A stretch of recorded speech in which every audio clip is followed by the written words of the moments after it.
Popular Countryfile presenter Adam Henson has told how he came close to losing the Gloucestershire farm where he was born, after an epidemic swept the UK.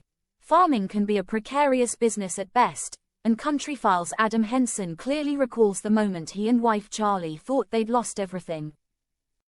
He told the Countrywoman's Guide how the foot and mouth epidemic, which was estimated to have cost Britain £8 billion in 2001, came close to spelling the end of his family farm. For us, foot and mouth was a really hard time, he recalled. We were tenants of the farm and we were heavily invested in Cotswold Farm Park, as we'd borrowed a lot of money, on top of our heavy overdraft, to push the business forward. It was only about a year after Adam and his business partner Duncan had borrowed the money that the devastating epidemic hit. There were more than 2,000 cases across the UK, and more than 6 million sheep and cattle were killed in order to halt the spread of the disease. Adam says the outbreak left his business in a desperate state. It was horrible, and we were in trouble, he says. The farm closed, the bank was closing in on us, as was our landlord. We sat around the kitchen table with our wives. All our assets were tied up in the farm. If we lost the business, we lost our houses and our livelihoods.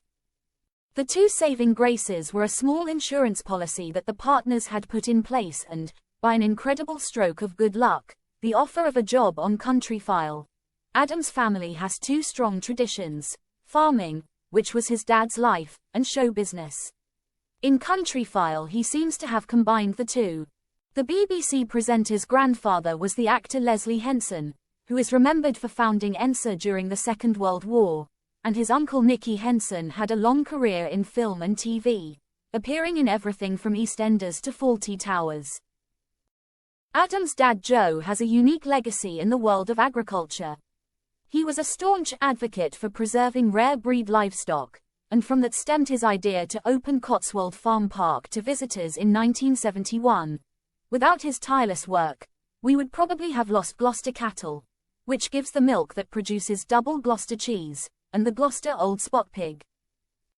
It was against that background that Adam had faced potential bankruptcy, and the loss of his dad's lifelong dream. When the government announced a national lockdown to stem the spread of COVID, Adam thought the nightmare had begun again. On the Monday the government closed the country down and I thought that was it. I found myself doing a video on social media saying, I promised my dad on his deathbed I'd look after his legacy and we're going to lose the lot. That was my genuine emotion at the time. But because he and Duncan had managed to weather the storm of foot and mouth, they were well placed to deal with the stress of the COVID pandemic.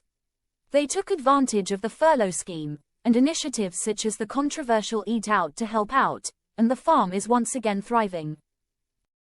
For Adam's part, he hopes that his own legacy will be in education. I would love, if I could, to get agriculture, land use and conservation back into education.